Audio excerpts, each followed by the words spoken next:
Hello and welcome to QUOGGLEBOX on Labour Social. I'm going to make myself disappear and then I'm going to make myself appear down here. Hello everyone, let's get cracking. Should we start watching this horrible nightmare that is Nigel Farage for the 37th time appearing on Question Time. As you can see, we are at 8 Glad to have you all here. BBC1 live, and we will be on in a couple of minutes time late. Good evening, here we go. Election campaign. Our audience here has lots of questions for our panel. For example, should 18-year-olds do national service? Can the NHS be improved without raising taxes? And any technical problems, let me know now so I can fix them. We are in Epsom in Surrey, a town famous for its salts and its horse racing. It's also been solidly Conservative turf since the 70s. But our audience here reflects, as always, the electoral picture across the country. Welcome to Question Time. Does it, though? Does it?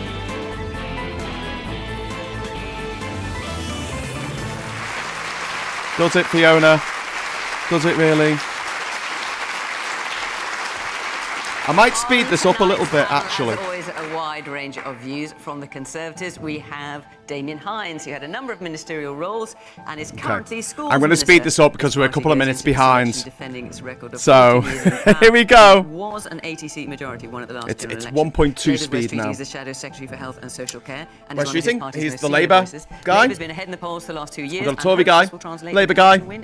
And who else have we got? Farage, oh, it's Nigel Farage for the 37th time. It used to be the Brexit Party and has a sustained polling average of around 11%. God, I wish that. I wish that thing had happened that we all wish happened. Rose Hudson-Wilkin is the Bishop of Dover. At 18, she moved here from Jamaica. By her early 30s, she was ordained a priest and then became chaplain to the Queen, led prayers at Harry and Meghan's wedding, and 37th time for Farage. And Penis Morgan, brilliant. Previously, he was editor of the News of the World. Two far-right megalomaniacs. Earlier this year, he took his nightly 3 actually, because of the Tory MP, and 1 Labour MP. No Greens, no Lib Dems. But a guy whose party won 2 seats in the local elections last month. Earlier this month. God, that feels like a long time ago now. And just to let you know, over the next 5 weeks of the general election campaign, we will have a range of political parties on the programme. Will you? Right across the UK. Oh, from right across the right wing. Sometimes we have 4, sometimes we have 5. Piss off, Fiona. And I'd ask you to be reasonably brief, so that you can all get a word. Reasonably brief. Crucially, the audience can ask their questions. We absolutely want that. So, why do you hate young people? Let's take our first why do you hate young people? Anna Halliday.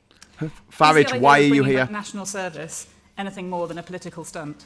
So, under new Conservative plans, British teenagers, 18-year-olds, would either take a year working for the military in some shape or form, or 1 weekend a month do some form of community service.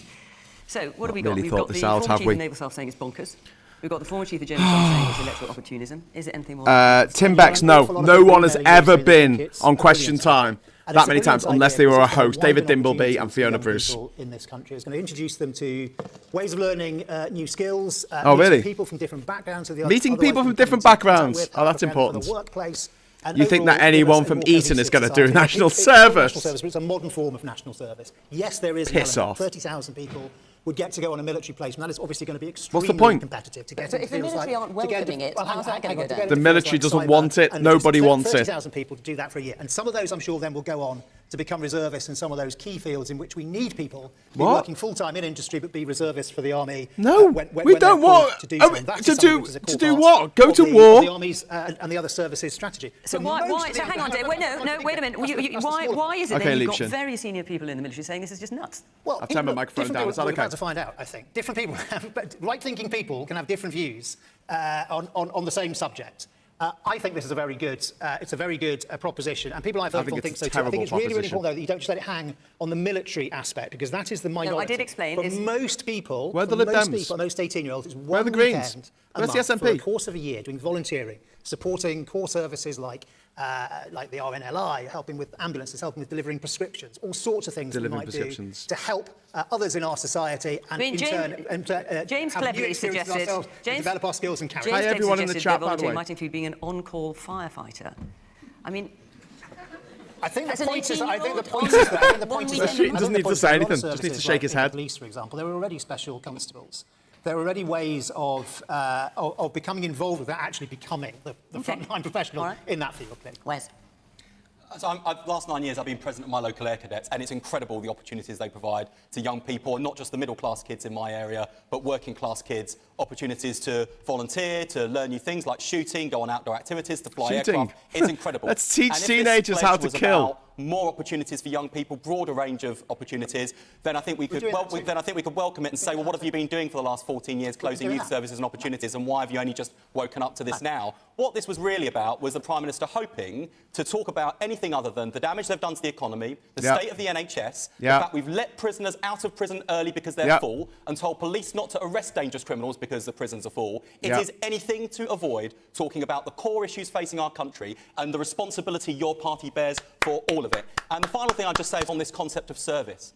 This Prime Minister and your party, Damien, are in no position whatsoever to lecture anyone else about service to the country. Absolutely. And this generation of young people, who I think the Prime Minister was implying were somehow feckless and in need of these opportunities for discipline, this is a generation of young people who've made more of a sacrifice than my generation and people around my age have ever made, because it was their education, their well-being, their childhood that was sacrificed during the pandemic for good reason.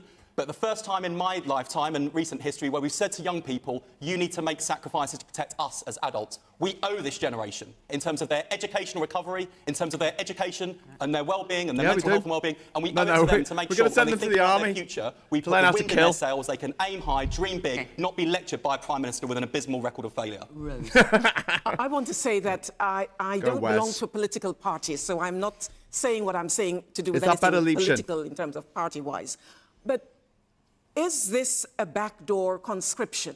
I don't know. I hope it is not going to be. We already have things like the Duke of Edinburgh Awards, the Prince's Trust, a number of young people who I've met in inner city places who have said, because of the Prince's Trust or because of this organisation, I've been able to do that. The Archbishop of Canterbury just launched something recently called The Difference, where we're encouraging young people to be curious, to be present, and to reimagine the kind of society that they want to live in, a society where we don't just put some people on the scrap heap, but where we can stand together and be compassionate towards the community of which we belong. So if it is a program that is going to do that, then I want to see us actually engaging with young people. Don't say that they're too young and pay them less and treat them as if they're not of worth. So I hope whatever it is that we put on the table is something that says to young people that they're of value and of worth. Well, I can see some young people, if I might describe that way, with your hands up. I don't know, I can't tell how old you are, but yes, the woman there, yes, with the dark hair. Regarding national military service, I heard very mixed results from people. Some people think it's great because it does contribute to the country, and some people think it's horrible because when thinking about studies and everything, it's just another responsibility. However, there are still people who do think it is good. So, for example, if Labour did come into power, could there be an alternative to it where it is still contributing to the country, but it's also not mandatory? Or maybe it's like an EPQ where you also have another qualification. OK, I'll come back to that. Yes, you with glasses on there, yes. Completely pointless. As an 18-year-old myself, I find myself quite busy on day-to-day revision, DFE awards, for example. I feel like everyone my age has a job. So saying it's preparing you for the workplace is quite a leap, in my opinion. Yeah. OK, so you wouldn't welcome it? No, I would not. OK, man here in the pink T-shirt. I think it'd be a great idea. Yeah, I just don't know what planet Rishi Sunak is on. I think he's just so distant and removed from, I guess, what ordinary people experience. I mean, how on earth does he think it's going to be enforced? Because swathes of the population just won't do it. It's just completely ill thought through and just unrealistic. I think the guy, it's just a last-ditch attempt to try and gather some popular support. I think it's just ridiculous. Yes? I don't agree, actually. I rather like the idea. I'm not sure about the current plans for it. I don't think it's been very well thought through. But there's a strange situation going on with young people at the moment, where there's a kind of epidemic of anxiety. Depression, even suicide. Oh, and so it's put them in the army and teach them how to kill. The pandemic and this we'll give them all guns. Where they were locked away, let's give them guns. And I think giving them something which gives them a regular sense of purpose. Guns. I'm talking mainly about the vast body of people, the 700,000 or so who would do just community service. I think it would give them a sense of responsibility, a purpose, and a sense of duty. And I think all those things are perfectly good things. Make old people do it who are retired. Around the world, it's been very successful. People have enjoyed it. Old people who are retired. They've got nothing better to do. But what about the nation's service to our 18-year-olds? Get them meeting their neighbours. What about our sense of duty to them and what they've been through? And I'm picking up on what Wes said. This is a generation who lost years, the best years of their life. Yeah. They were banned from going to parties by people who then had a series of illicit parties themselves in the heart of government. These are people who now can't afford to rent because it's too expensive. They can't afford to buy a home. They can't afford to buy food. They can't even afford to go to the pub. They face punitive tuition fees for decades if they get to higher education. They probably won't ever earn as much money as their parents. They can't see doctors. They can't see dentists. They can't go to A&E without a 15-hour wait. They can't even go to the sea and have a swim without being covered in sewage. And this is what we can't live and work anywhere in Europe. So when we talk about national service and them doing their duty to their country, why don't we start with a bit of service to them and showing them a bit of duty to safeguard their future? Absolutely right. Yeah, I agree. Even though a stop clock is right twice a day. It's not a serious policy. It's focus group, isn't it? Get a group of potential Conservative voters. Why are you on question time? Who cares? Who cares? It's not a serious policy. Who cares? It would only apply to one in Wash your mouth 36 out, Graham. Lol, agreeing with him. Yeah, sorry, Sean. Would get any form of military training. Oh, God, the rest shut would be asked up. to do 25 hours in a year of voluntary service. Bollock but it's not compulsory. 25 days, I think it is. You have a bollock for a head. And there are no sanctions. Where I do agree is where a young generation have been damaged, but Piers, both you and you, Wes, you both supported lockdown after lockdown. I think we've all got to acknowledge now that it was a terrible mistake. No, it wasn't. And also, it couldn't be administered. It stopped thousands of people from getting COVID. Oh, I think the second and third lockdowns were catastrophic, and particularly for the young in this country. Absolutely catastrophic. No, catastrophic for the people who caught COVID in between them. We'll look back on it as one of the worst. 220,000 people dead. But I do think... And he's like, oh, that was a mistake. We shouldn't have locked down. When this government came into office, there were 100,000 people in the British Army. Hey, Draconic, how you doing, man? 3,000. Recruitment is absolutely terrible. Morale is bad. Yes, because of you. Because of you and your fucking Brexit. People not to do training for a year. Let's get 30,000 young people to actually join the army, join it as a profession. Let's start to build our forces back up again. And, you know, a lot of this and go after the tops. Go after the privately educated tops. But this government is spending less on defence than the last Labour See if it's like a video game. See if you take them out. If money pops out of them. And first aid kits. I think in the wake of living in a very dangerous world, with the need to give more of our young people skills and training, we're going to have to think seriously about spending more money on defence in the next 5 years. Nigel, since we've got you on, obviously we're having Reform on, as we're having other parties on during the election campaign, and I think it's fair to say you've appeared on virtually every media outlet.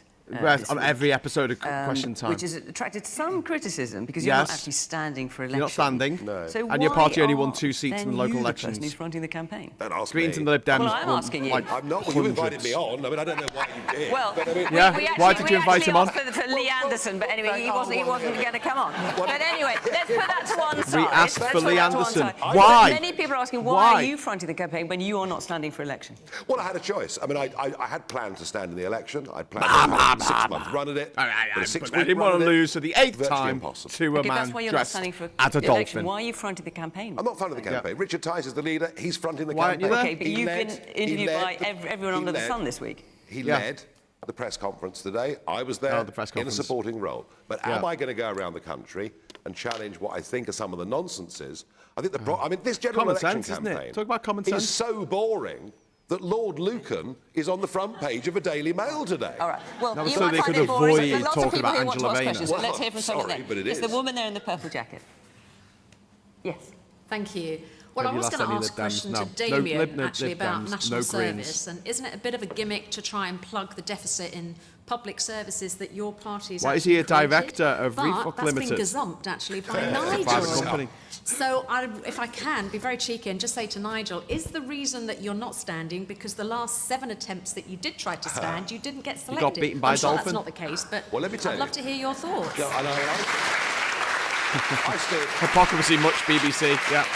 I stood. Yes, he's bottled it. Piers, you've never had the bottle to stand. You bottled it, mate. I'm not a politician. You stood. No one. I'm not a politician. Well, you're not even a TV. You bottled it. But you're now preparing. Fight. Oh, I'd love these two to fight to the death. Yes, I'd love to know. In the 90s and noughties, 2 men enter, no men time leave. and again, we were a pressure group before elections. If we saved a deposit, that was cause for an all-night party. I've had one serious attempt at standing for Parliament, and do you know what happened? No. You lost. Do you know what happened? I'll tell you what happened. They cheated so badly that the agent got a 9-month prison sentence. All right, they massively overspent and cheated. I've stood once did they? before. Oh, that's I know how interesting. Talking difficult about it is other people when you've cheating, got are the big you, parties Farage? who treat the law with Can we contempt. talk about you? I didn't Your feel in 6 lot weeks from scratch leave I could do it. But I tell .eu, you what, believe, part of this breaking the law campaign. I will be during the part of this referendum. debate. And I do think there With are some having very money serious from Russia? issues Money not coming being in from discussed. Russia? Sorry, you've had all year to think about this election. I've had a TV show. We all knew it was coming. We all knew it was coming. This idea you didn't have enough time to prepare. I have a nightly TV show. Yours has been shut down, but mine is still going. Schoolboy playground insults now. Old linear television. You were sacked. Because you're sitting there with nobody watching, losing tons of money. You're a YouTuber. Okay, Piers and You're a Nigel. YouTuber. Much as you want to, Hello, everyone on your YouTube. kind of TV rivalries, this is not the place to do it. I'm on YouTube now. Yes, it is. Justin Bieber. What we want to do We is seem hear to from the have audience. Now, frozen. you asked a Sorry question about back this. there about what Labour might do and whether Labour might Don't know why introduce we're something frozen. similar. Wes? So I was just National Service. so confounded by that.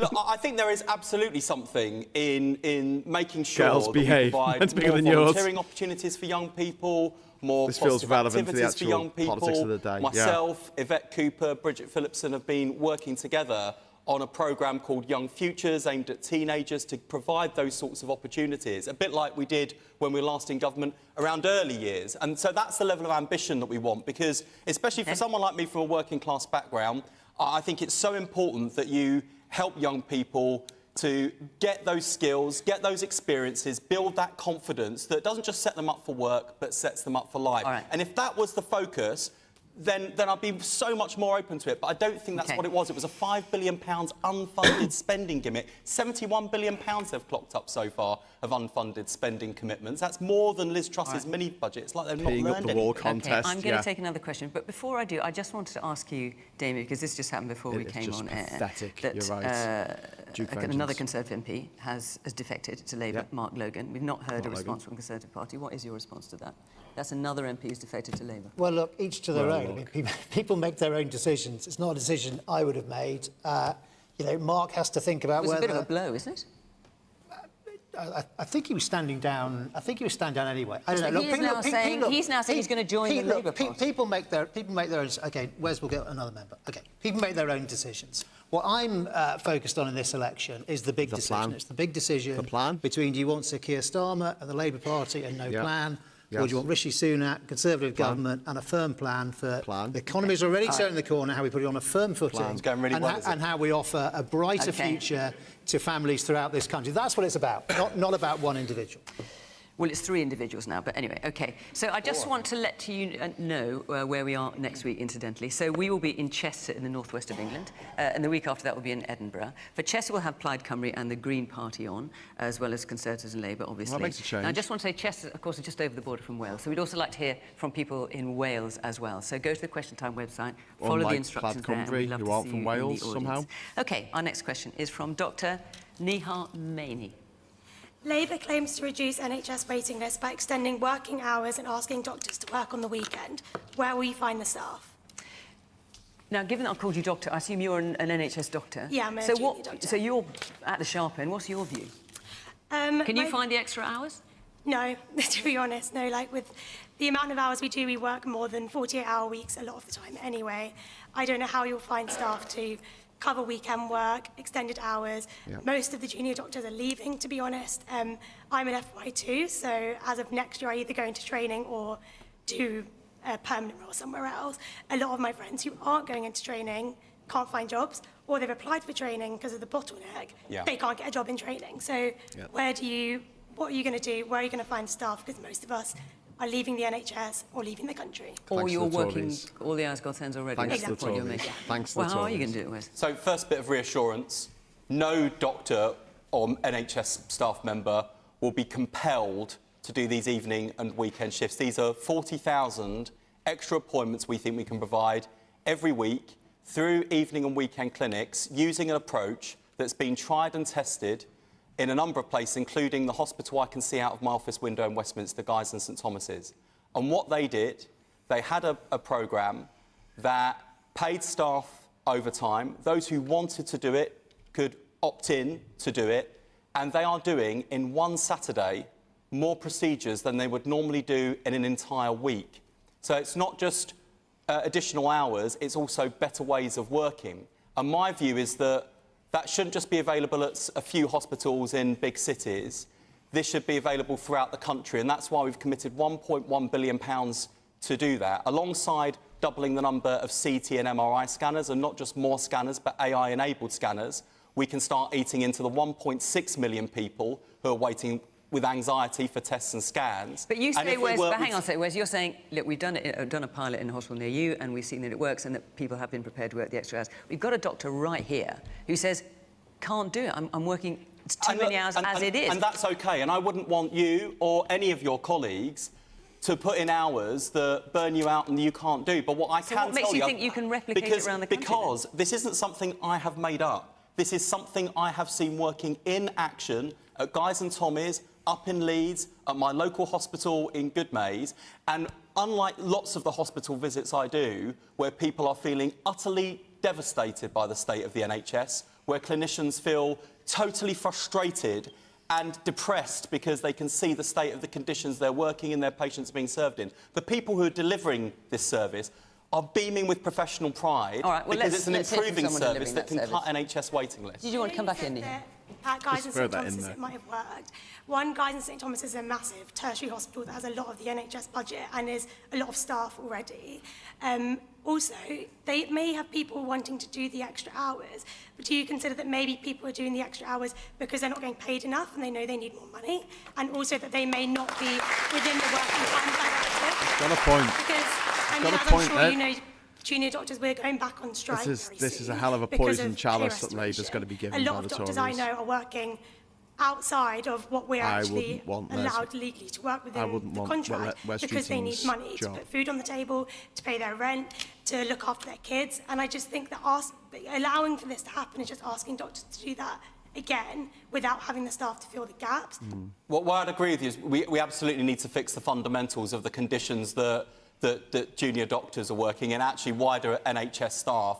And I'm absolutely appalled by the fact that junior doctors are now being forced out on strike again. And this health secretary has washed her hands saying, oh, we're in the election period now. I no longer have the power to deal with it. Well, what has she been doing since she was appointed? What was her predecessor doing? I don't think she's a Tory plant, Alex. I think this is a genuine question. It's also about the working conditions, the placements, Labour the rotations, have got a lot of work basic to do. disrespect that junior doctors have been treated with. And you have had plenty of time and plenty of health secretaries to sort this out. In the 2.5 years I've been shadow health secretary, we've had 5 Conservative health secretaries. Maybe that chaos is part of the problem.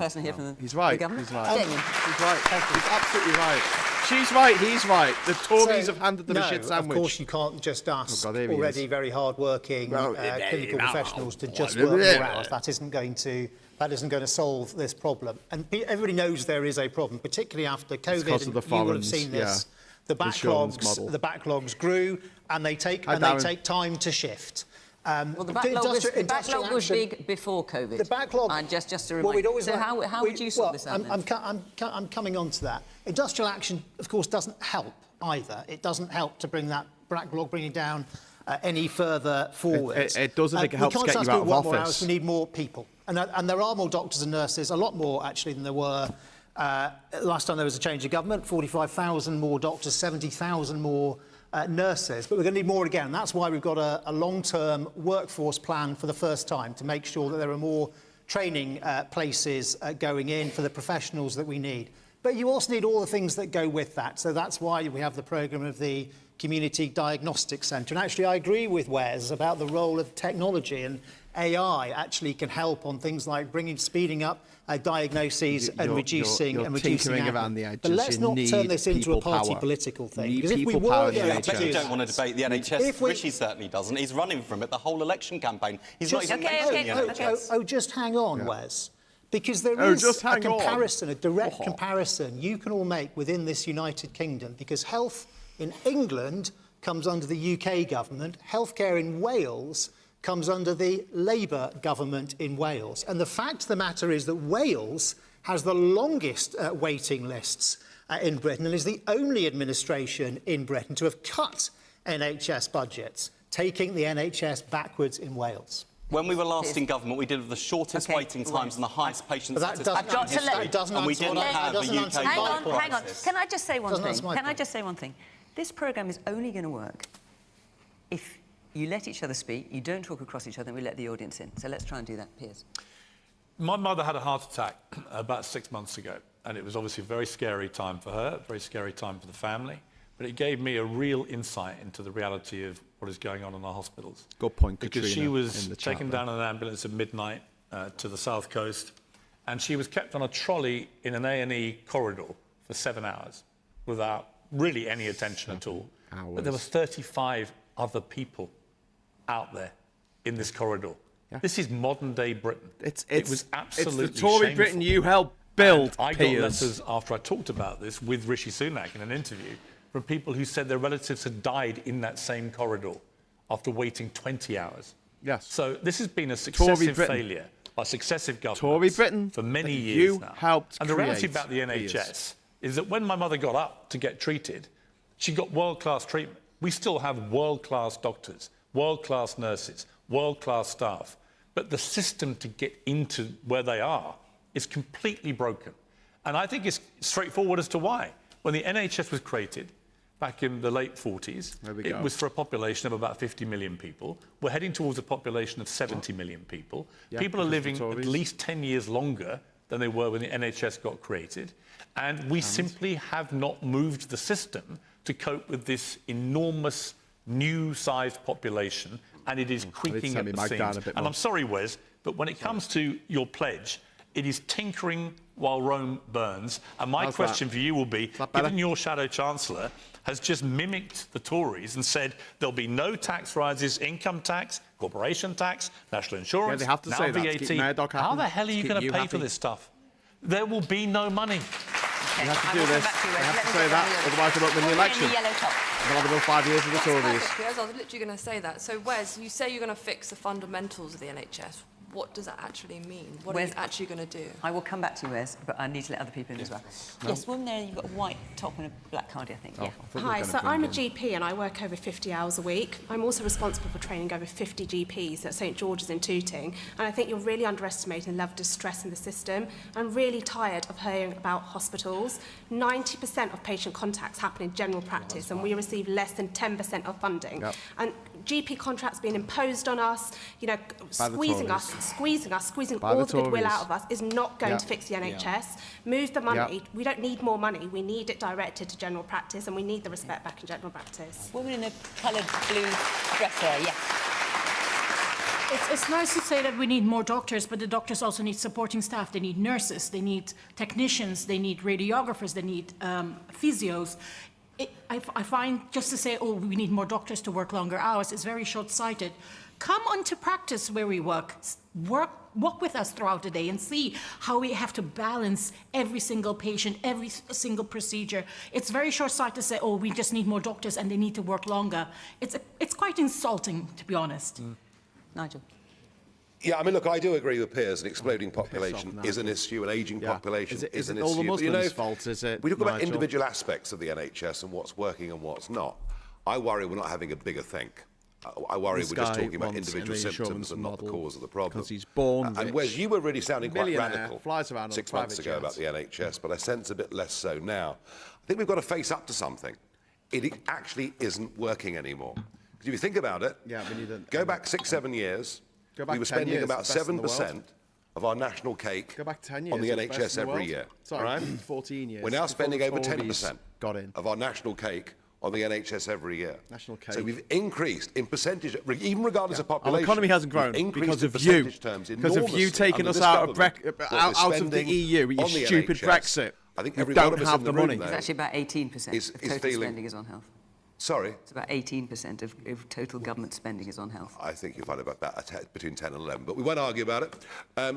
We've increased massively the spending, and we're not getting the delivery. Our population has grown, but our economy hasn't, and you had a big hand in that. You should be in jail. You should be in stocks, so we can all throw rotten fruit at you. Into an insurance scheme. Bollock face, those that fog can't on afford it are covered, and they are getting a much better return, whether we measure it on stroke, heart disease or cancer. We need to fundamentally rethink the way we so fund the rich people and organise get the NHS. It needs get a big, the big get thing. the health that they deserve. It is disturbing. The health care they deserve. And everyone else is left to It is suffer. quite disturbing to hear that we're only now just thinking about a workforce plan for the NHS. This should have happened a long time ago. He's the reason I have we're in this used situation. the NHS system. It's been good, but also I'm consciously aware that at a time when I went in wanting emergency treatment, I was told to come back the next day because there was no one operating the scans. That's ridiculous. People don't choose when to be ill. When they are ill, they need to be 14 seen years of Tory and government, attended my to friend. at that time. We've also got to stop taking people Thanks, Catherine. from abroad. I really appreciate that. You know, other countries pay. You mean staff? Yes, staff. Other countries pay to train their staff there, and then we take them and use them and don't value them. We've got to stop doing that. Here in this country, we have stopped, we're asking nurses in particular to pay for their own training. This is a necessity. They ought to be able to be trained and equipped for, to look after those who are most vulnerable in our society. Actually, I thought that there was 350 million per week that was going to come into the health system. Yeah, what happened to that, Nigel? What happened to it, Nigel? Come on, Nigel, what happened to our money? Where's our money, you creep? Oh, look at him laughing. Look at him laughing. Perhaps this is an area that it shouldn't just be, backwards and forwards seesawing with political parties, but that there ought to be a cross-party looking at the National Health Service and getting it right. What's the point? The Tories just want to privatise it. They want to wind it down and privatise it. Where are you going to find the money? Thank you, Cathal, for the super chat. You heard that from Piers, also from the audience. Appreciate and then that. you were talking about GPs, and I know you've talked about primary care. Yeah, I feel very... So, it goes actually to the heart of your point about general practice and primary care. The way in which we spend what is just shy of £170 billion on our NHS is not being put to best use because we keep on pouring more and more money into hospitals at the expense of fixing the front door to the NHS in primary care. So even though GPs are providing around 1 million more appointments now than they did before the pandemic, there are thousands fewer of them. There are GPs who can't get jobs despite the fact we are scrambling for 8 a.m. appointments, and we end up in an absurd situation where because someone can't get a GP appointment, which would cost the NHS 40 quid, they end up in A&E, which costs 400. And that is why I make the case over and over again that investment matters, of course it does. But our experience when we were last in government nationally told us that reform also matters. It's about how you spend the money. And to Nigel's challenge about the model of funding. I mean, I've looked at other OECD countries and how they do it. It's not about how it's paid for, it's about where the money goes. We underinvest on primary care, community services, mental health, social care, diagnostics. But hospital spending, general health, like it's a sickness service. And you that get treated if you're is a real challenge. And I just say on this point of the model of funding, so you don't get sick. This is we begin to hear these siren voices from Nigel, some of the commentators in the Telegraph and other newspapers. Tory graph. When I had kidney cancer in 2021, I had so many worries going through my mind. And the one thing I did not have to worry about was the bill. And I would rather die in a ditch than surrender that fundamental principle of equity that the NHS is a publicly funded public service, free at the point of use, and people should never, ever have to worry about the bill. I'm going to move on. I will never surrender. I'm going to take another question. Well said. You are saying that, Farage, I'm not suggesting we change that principle. What I'm suggesting is a more efficient way of spending the money. Treat the rich people. Otherwise, we're pouring in more and more money for less and less return, and that's been happening for years. I'm going to take another question from Tom Pope. Yes. Regardless of the people coming over on small boats, illegal immigration is out of control. Is it? What's the solution? I think Right, so net migration last year. Who are you? What have you done? What have you achieved? It's come down slightly. Get out of my country. 685,000 in 2023. Just for comparison, 2010, it was 252,000. Here's what's the solution? Brexit. Why don't we have another referendum about Brexit? Because I seem to remember when 2016 came around that we were told that there was going to be control of our borders, and it's going to be economically beneficial to this country. And 8 years later, we have lost complete control of our borders, both legal and illegal immigration. And economically, it seems to have been a willful act of self-harm. And one of the main architects of Brexit is sitting here, who could have run to stand as a member of Parliament in this election, but has chosen not to because he wants to go and help Donald Trump be elected in America. But I would like to ask Nigel Farage, what objection would you have, given that all the polls now say the majority of this country would actually vote the other way if there was another referendum? What objection would you have to just testing that theory and allowing the British people to decide whether they were sold a complete pack of nonsense? What would be lovely... Piers Morgan again! Oh, my God, it's hell frozen over. He's right. Why did people vote for Brexit? Well, there were lots of reasons. Because you told them it was going to be great. Control of our lives you told them it was going to be great and it was fucking awful. Of which, sir, borders were the single most important part. You told them it part. was going to be great. You know, we'd gone from the late 1940s... You told them it was going to be great. ...until 1997, with net migration of 30 to 40,000 a year over the course of 50 years. Yeah, and then you caused a mass stampede of everyone leaving. In the most incredible way, and a net 2.7 million people came in during the Labour government. Under the Conservatives, that has just accelerated and continued. What about Brexit, Piers, was it gives us total control over who can come and live in our country. No, it doesn't. We have no control. Yes, we have. That's the whole point. No, we do have total control.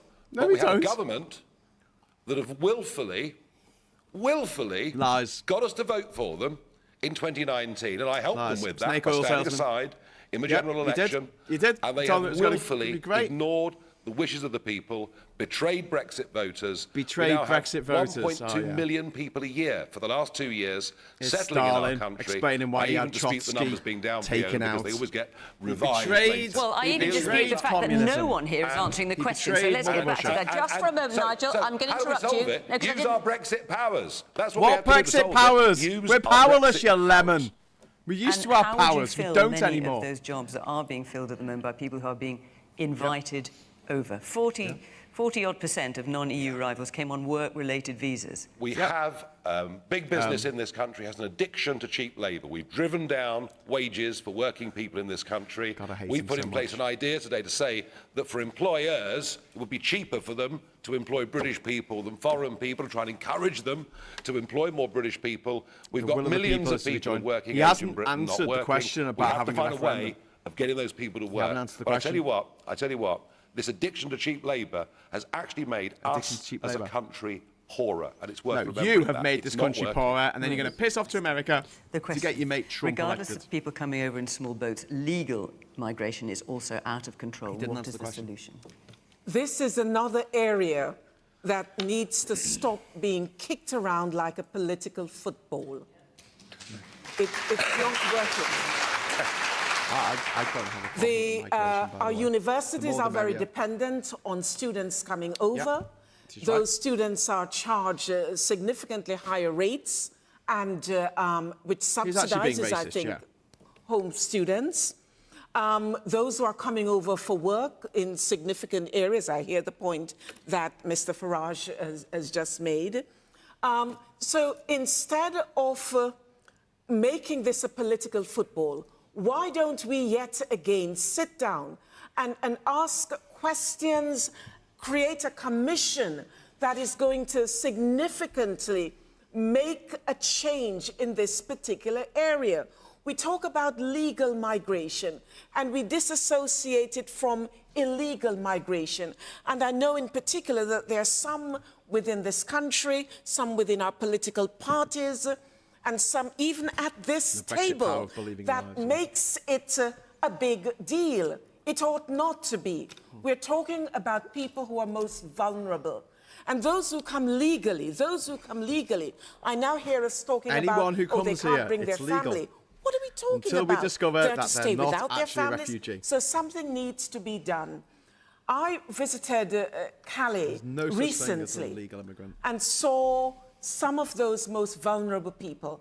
I want us to ask questions about why are people leaving their countries? Why are they leaving their countries? Is it war?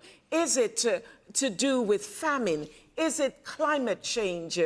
Is it You know, whatever the situation is, things. and how can we, as an international group, resolve this problem? If we don't address that at its root, people are going to keep moving. The British were economic migrants, and we forget that. When it moved all over the world, saying that it was conquering, they were economic migrants. Yeah, we were. So I want us to we stop went and stole. Bishop, this has to be political, and it has to be political because of the impact this issue was having on the lives of people in your church and all faiths. I'm sorry, it is going to continue. No, let me finish. It is going to continue impacting on us unless we address it at its root. We cannot just throw people away. They are human beings. They are our brothers and sisters, and we are our brother's keeper. I don't know whether you've ever been out into... Okay, Nigel, I need to bring the audience in. I need to bring the audience in. Woman in the pink scarf. Thank you. You're amazing. I work in higher education, and the threat to the graduate visa will absolutely decimate small and specialist organisations. So, as one of the proposed answers to this question, I just wanted to say that we're quaking in our boots in higher education about the threat to the graduate visa, because our international students are the lifeblood of where I work. Okay, and the woman there in black top, I think, yeah. If Labour get in, Keir Starmer has stated that he'll take away the charitable status of Yay! private schools. Woo! And the modelling around that means that about 20% of people will immediately leave the private school system. Hurrah! I'm just wondering where these children will go. Okay, we may come to that in a moment, but we'll stay on They'll go to state schools. They will go to state schools, and it will cost the taxpayer about £15,000 less per pupil. War-torn countries, climate change. I'm absolutely empathetic with that. But when they come to the UK, they're not coming from those countries. They're coming from France.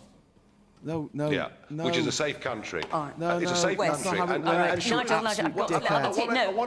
have to let other people on the panel speak. I'm sorry, but that's just the way it works. Wes? You don't want to take any refugees at all. I think one of the things that's gone wrong with this debate, and it's right at the heart of what I think is wrong with a lot of politics in our country at the moment as well, is recognising an issue like immigration is actually really complicated and it's full of loads of nuance. International students don't just enrich our universities through their fees, they enrich the education because students from this country get to meet with people from a wide range of cultures and backgrounds, and those people often go back to their home countries and build successful lives in commerce, business, trade, diplomacy, politics. Yes, but the Labour leader has said he wants to bring the number of illegal migration down. What's the solution? That's the question. Yeah, I know, but Fiona, frankly, the interruption is part of the challenge because you can't have a nuanced conversation about this without, but what are you going to do? It's as simple as this, I think, if we're going to boil it down to simplicity then. So, in order to reduce net migration in this country, you have to invest in the skills of your own people. To Rose's point, I made an argument on this on the NHS the other week. I'm proud of the fact it's an international employer. I'm proud of people who've come around the world to build our NHS. I met a student just this week from Nigeria, and I think she's going to have a great career in the NHS. But we have become over-reliant on workers from overseas in our health and social care system. We cap university medical school places, so we turn away thousands of students from our own country with straight A's, and we do not give opportunities for people in our own country to get careers in medicine and health and care to the extent that we should. And when I said that the other week, instantly my inbox was full of people saying, I can't believe you're using divisive anti-migrant rhetoric about the NHS. And this is part of the challenge. Two things can be true simultaneously. It's great that we have an international NHS workforce. We are over-reliant on that international workforce. There are risks. We're recruiting from red list countries that have severe shortages. I agree with Rose, that is immoral. It is unethical to turn away straight-A students in our own country. That is unfair. And when you've got a global shortage of healthcare workers, it's also short-sighted. You can't be sure that talent pool will be there in the long term. So on that point alone, I can help Yvette Cooper, if she's Home Secretary, reduce levels of net migration. On Rwanda, this is exactly where this race to the bottom gets us. millions of pounds wasted on a scheme where not a single flight has taken off, and Rishi Sunak hasn't even got the decency to give him the £1,000 that is owed to Piers Morgan for the bet. And I'd rather put that into a secure border command using counter-terrorism powers to smash the criminal gangs, because that's serious policy. The question is about legal. The question is about legal migration. Tom's saying it's out of control. So the question is about legal migration. I hope we also will have a chance to come back to talk about those points that Wes just made. What, the £1,000 that the Prime Minister owes Piers? But this is... Why isn't he paying it out of interest? This question was... Just hang on. This question... He's got it. He's definitely got it. Still is the question the original member of the studio He's richer than the king. asks, which was about legal... Was about legal Come on, pay up. He's basically saying legal migration is out of control. Given that there were record numbers last year, and there will always do you disagree with that? I am actually coming to that. So there will always be legal migration. The clue is in the term. So it's not a question of whether legal migration is good or bad. And we always want to welcome the brightest and the best who contribute to our economy. And we also, in a wider sense, we've always welcomed people and the way they contribute to the cultural life of the nation and to our society. But the numbers are too high, and that is the point. For things like our public services, also for housing, and really at the heart of issues around housing is questions around supply and demand. So it has to be done in a managed way. Of course, we want international students. By the way, as the lady up there said, quite right. Why aren't you allowing them to bring their families over? Of our universities. Why are you sending them home as soon as they qualify? But not necessarily we want people to bring in whole families, and that's why we've restricted what you can do in terms of bringing dependents, unless you're on a postgraduate course. Ditto on the health and care route. That is an important route. You need to check your own policies. We think it's important that the companies You're stopping them coming over with families for their postgraduate courses. With the CQC. And to Nigel's point about wage competition, and it is a serious point, and many people feel it strongly, and they did in the Brexit referendum. We are increasing, as you will know, the earnings threshold in line with median pay in those types of jobs. And these things that the Prime Minister has put in place are having an effect, because visa applications are down by a significant amount year on year. But while we are still having bespoke and effective routes for the brightest and the best, for scientists, for researchers, for people in the arts, and so on. And that is what unskilled labour. Come on, and that is what we need. What? We need be honest with people. We do want to welcome people here who will really contribute to this nation, but the numbers right now are too high. And there's a firm plan for Rishi Sunak to do. Can we just say one thing about the language? On the language. We haven't heard such a plan from Wes or from Sir Keir. Can we all agree one thing, which is the language we use about migrants, legal or illegal? We need to be very careful how we talk about these people. Because Ben Habib, who is the deputy leader of Reform UK, said 1 month ago, when he was asked, you would leave them to drown, about turning people away from our coast in a boat. And he said, absolutely. And I found that utterly reprehensible. What do you mean, come on? That's what he said. That is what he said. Representing a political party in this country. Yeah, that's what the guy from Farage's party said. Illegal migrants coming on our coast, we should be allowed to drown. That is not what this country should be about. Migration? Well, hang on a minute. Should be about. Do you want to answer that question? I mean, I heard that interview. The point of stopping the boat. Hang on. That's what Ben Habib said. Well, I didn't hear him say that. Didn't hear him say that. Well, of course. The point of stopping the boats. Well, of course. The point of stopping the boats is to stop the drowning. Thousands are drowning in the Mediterranean. Okay, but your deputy leader said if the worst came to the worst, you would have to let them drown so as not to give in to their emotional blackmail. That's what he said. It's a silly way to behave. Should we, in extremis, not accept the French Navy escorting boats over? Yes. But can we get back to legal migration? Because actually, important though the Dover situation is, I love the way you want to change the subject. The real issue is this. Because of the numbers that came out of Labour, because of the growing sense of frustration in this country, of the effect it has on the lives and the quality of life of ordinary people, you guys promised us in the 2010 manifesto, 2015 manifesto, 2017 manifesto, that net migration will be tens of thousands a year, right? In 2019, you won a massive majority from people who wanted lower numbers. So far, since you've been in power, but because of your Brexit, the economy has stalled, dickhead. even what happened we during need the them. Labour We years. need them. And I We need do them to come to the genuinely country because of believe what you this did is the to the single economy. most important question in the election. You Do you know cost we have to our build country one new dwelling trillions every of 2 pounds. minutes in This man here, country this just man to cope with cost the our sheer country increase in numbers. trillions We need of to have pounds. It And now is he's of course whinging it is. that the only way of migrants. dealing with that is by bringing people over to work. Successive governments have failed to build housing. How could that's yeah, what that's it true. is. She's absolutely right. She's absolutely right. They have done. Keep the house prices going up for the already rich. How can you do it? Hang on, let her speak now. Let's blame the immigrants. Stop it. Stop it. Ludicrous. Yeah. All right. You can't. Okay, Yeah. you've had your say. I'm going to move on.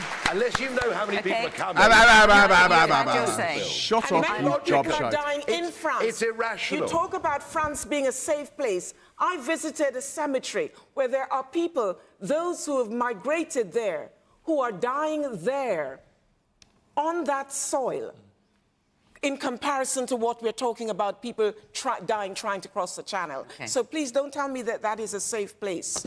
I'm going to take one more question. We've only got about 7 minutes, but I'm going to try and fit in because loads of you Good asked about Lord, this. oh, piss off, Kieran Lee, Farage. there you are. I like Rose, yeah. Is it morally right to impose a tax on parents' aspiration for their children? Yes, of course it Labour pledged is. To remove tax exemptions. Look for at private schools privateschoolmafia.com, mate. Privateschoolmafia.com. Adding the standard rate of 20% Here we go. We're going to hear all the private school kids going, yeah, it's a disgrace. Is it morally right? This should be knocked down. Yeah, there are difficult choices to be made. Nope. And it's not difficult. There isn't a great deal of money going around in the country. And since the Conservatives came to power, we've seen opportunities for young people narrow. We've seen school buildings literally falling in. We see the Prime Minister talking about maths to 18. Perfectly reasonable thing to ask for. We can't even guarantee qualified maths teachers to teach kids to 16. And I know there's lots of opposition from independent schools who are now pleading poverty and saying that people are priced out. So I took the liberty of looking at this school's fees and how they've changed since 2020. They've gone up from £8,717 per term to £10,303 per term, an increase of 18%. School fees in this country, independent school fees, have risen well above inflation every year since before 2010. So I say respectfully, not to the parents. I know that parents are worried about this. I accept that.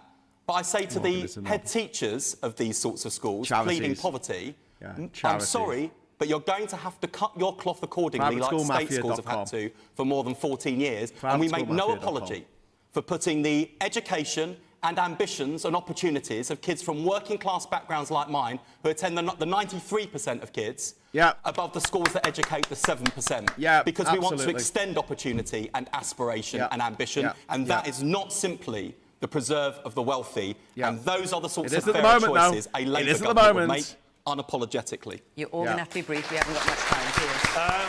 Well, I think you should be apologetic. I think it's the worst kind of politics of envy. I think it is a war on aspiration. I like the way that question was phrased. Private school boy here. He's on the private school mafia lack list. of knowledge about the type of people who send their kids to the schools like Epsom College. I bet there are a lot of parents here who have scrimped and saved to give their kids the best chance they can in life. 93% of parents cannot afford to send their kids to these schools. And if you believe even half of the figures that have been projected as the impact of this, then what's going to happen is a lot of independent schools, not the big ones, who are going to be fined. It's not about the £25,000 they get each schools. in subsidies on average. And then hundreds of kids are going to need to go into the state where it only costs £8,000 a year. It's going to swamp saving. They tried this in Greece in 2015.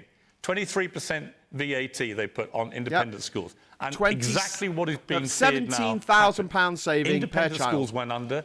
Teachers left or got fired because there was no work, and the state system got swamped, and they reversed it. This is a politics of envy and Labour at its worst. Damien. Private sector. Yeah, Morgan's on my list. Ironically, I think this might be Labour exercising some Brexit freedoms, because I think if we were still in the European Union, this probably wouldn't be possible. Across the world, it is a norm. It would be possible. Greece did it. you do not tax education. Piers Morgan just said Greece did it. Greece is in the EU. Stop making shit up. What the effect would be in terms of putting extra strain on the public sector schools. You could have taken it to and it won't the European Court of Justice. The probably would have laughed you out of there. Thing that you want to do symbolically to Eton and Winchester and Rugby, they will thrive. They'll survive as ever, but it will hit hard-working families. And I'm glad Wes raised the wider state sector, because we are also focused on the 93% of kids first and foremost. And in their rack-ridden schools? In education in this country is something Private School we can Mafia. all be very proud PrivateSchoolMafia.com. of. Now Go and have a look at it. The Anyone number who of doesn't schools believe me, rated good just have a look or at that outstanding, list. up from 68% when Private Labour schools were in don't need government to be rated by 90% Ofsted. Private schools don't have to follow the national up curriculum. the international league tables, it's secondary rather than down, as when they were in Private government. schools and can our do what the hell they primary want. school readers now the best in the Private Western schools can world. abuse as And many that is children as they something want and get of away which with we it. can be Still proud, operate and as our a teachers business. have done the most Or a amazing charity. job. Charities for billionaires. Successive governments, if we're really serious about attending to this 93%, really needs to be asking questions about how can we resource all our schools so that all our schools are good, all our schools can have small sizes, all our teachers can be brilliant, because that's what we need. When we have all our schools equally brilliant, then people won't need to be stressing out to try and find a private school here, there and everywhere, but will go to their local schools. Nigel. It's not morally right to take away choice from parents. Oh, piss off, you private school gobshites. From some young people. Sick of your stupid, horrible frog face. Education available to piss them. off, Farage. Actually, what I would do, you nasty Labour, little shite. I'd introduce more scholarships. What would you do? For people from working class backgrounds. Working to go to some of class. these Working class. schools. I was at Dulwich College. So you could be abused as well. 50% of my year were paid for by local authorities. Bollocks. People who were living, below the level. And you know who got a bursary? You know who got a bursary? And who went to a school near here? Reigate Grammar. Keir Starmer. Keir Starmer did. It was a grammar school. One person in the audience. One person in the audience tapping. It was a grammar school. Guess who took we'll away? have to stop. But Guess who took away? Don't talk at the same time. Guess who took away the opportunity for those kids to go to my 400-year-old school? The Labour government in the 1970s. And we see this again and again and again.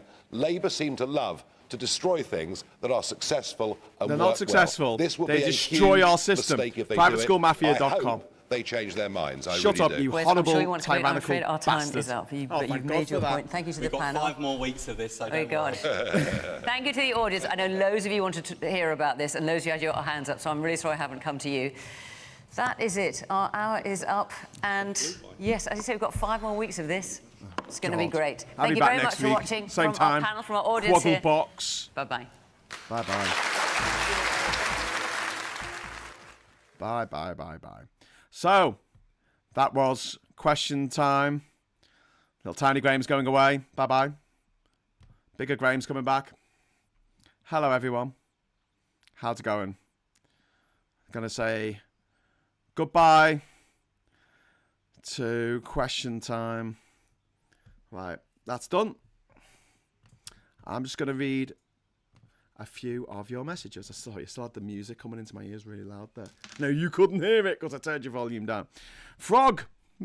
Sick of hearing that fascist gobshite's voice. That's not very... Oh, you talk about me? You talk about Farage. Yeah, you're absolutely right. Like button, hit interface, folks. Yeah, please do. Okay, oh my God, that was awful, said Sfax. It was just as bad as I thought it was going to be. In fact, it might have been slightly worse, but Farage said exactly what I thought Farage was going to say. At least Piers Morgan, before he started defending private schools and the privateschoolmafia.com, he actually made some good points, especially against Farage and his lies that he told. But Fiona Bruce never tackled Farage on anything or, interrupted him when he was speaking. But, that's Fiona Bruce for you. BBC, very, very, very biased. That was the 37th appearance on Question Time by Nigel Farage. Please, God, let it be the last. I think he looked a bit ill. Maybe he's got stage 4 Murdoch. Fingers crossed. Right, until next time. Oh, have I missed Nigel Farage, says Lee Corn. Well, yes, you have. Leanne Scott, hey there, how you doing? Scholarship kids tend to be bullied by the posh kids. Scholarship kids now are 1%. On average, full scholarship children who go to private schools are 1% of the children who go to private schools. Most of the kids who are on bursaries It's a percentage. So it's like 50% of their fees are paid by you and me, the taxpayer, because these schools are charities. So they get loads of tax dodgers everywhere. So we are subsidising the children of rich parents to send their kids to school. Meanwhile, we have to pay for our kids to learn an instrument in school. We're subsidising the shooting ranges, the yacht clubs, the canoe clubs, the yachting, the rowing clubs, the football grounds of these elite prestige schools that have turnovers in the millions, tens of millions, hundreds of millions. And we're subsidising it through our money. It's the same way that we subsidise the oil companies. It's got to stop. It is absolutely 100% got to stop. Couldn't agree with that more. Thank you very, very much to Tim Ballon for the £20 super chat. Really appreciate that, mate. Makes this whole thing worthwhile in the end there. Thank you so much. I'd say he is more toad than frog, says Ian McKenna in a Obi-Wan Kenobi voice. He's more toad now than frog. Bitter and twisted. So 1% of the 7%. Yeah. If you haven't already sent a BBC a complaint about having the frog on, do so now, says 31 Blaze. That is a great idea. I'm not watching that again. I feel suicidal, says Alex French. Please do that. We do this together, so you don't have to watch it on your own. We're all watching it together, and I know it's traumatic, I know it's awful, but these jokers, these charlatans, these scumbags are going to be out of office. In fact, they're already out of office. There's no MPs anymore. Britain has no MPs. We have no government. They've all been sacked, effectively, until they get re-elected. Or not, in the case of, hopefully, nearly all the Tories. Something that we are working on pushing to. Thorberg99 says, private schools get £23,000 per pupil in tax breaks. I think it's 25 grand in tax breaks per pupil. You've got to look at that figure. Tax break means money taken from the state. That's money that should go to the Exchequer, should go to the Chancellor, should go to the Treasury for everyone, and yet it's taken away. If a rich person spends £30,000 on building an extension on their mansion, they have to pay VAT on every brick. They have to pay VAT on the work that's done. They have to pay VAT on the plaster, on the flooring, on the tiles, on the paint, on the roofing, everything. They have to pay VAT on all those things. So of that 30,000, about 6,000 goes to the Treasury. If they spend 30,000 on sending little Tarquin to the posh school so Tarquin gets the best jobs and stops you from getting anywhere near those top jobs, that is tax-free. 0 of that money goes to the Exchequer. I'd rather they spent the 30 grand on an extension or buying something in this country that they have to pay tax on, myself. Not just furthering little Tarquin's agenda to be the next Boris Johnson world king. Anyway, that's just my take on the matter. Hopefully, I'll be joined by Terry Christian next Tuesday at 7:30 again to talk about the private school mafia. And then we'll be back I'll be back at 9 o'clock on Tuesday because it is the first leaders' debate between Boris, God, thank God he's gone, between Sunak and Starmer. So please join me for that. Now, tomorrow morning, it will be Phil Morehouse, who's doing the Morning Brew tomorrow. We swapped this morning. And we'll be doing the agenda at 1 o'clock. Hopefully, if I'm back from Scotland in time. And then at 9 o'clock, we're going to be having the Labour Social. So please join us for that. We'll be cracking open a few beers and going over all the madness that's happened this week. So until then, David says, great, I can't wait, Graham. Good on you. And also, I was going to do the next episode of How We Fix Britain tonight. I have my notepad and everything. However, because of this question time, it's going to be at the same time. I don't want to do 2 shows tonight. I am still on holiday, technically, with my family, who are just standing outside waiting for me to finish so they can come back in. I'm glad it's not raining. Because of the question time tonight, I decided to move it till Sunday. And I think Sunday's a better place for this show, How We Fix Britain. So that's hopefully going to be every Sunday from now on at 8 o'clock. and we're going to be talking about all the different policies that we want to see enacted in a future Britain. And this is going to continue after the election, obviously, and be presented as something to Labour that we can say, hey, this is what we want. We have crowdsourced these ideas. Please do this stuff to improve everything, because everything in the UK right now could really do with a little bit of an improvement. Right, so thank you very much for watching. Thanks to everyone in the chat. You've been awesome. This has been QUOGGLEBOX, the first episode of QUOGGLEBOX. Hope you enjoyed it. And until next time, I'll say thank you so much for watching. Give us a like on the way out so I can keep making these things. And until tomorrow, hello, good evening, welcome, and goodbye.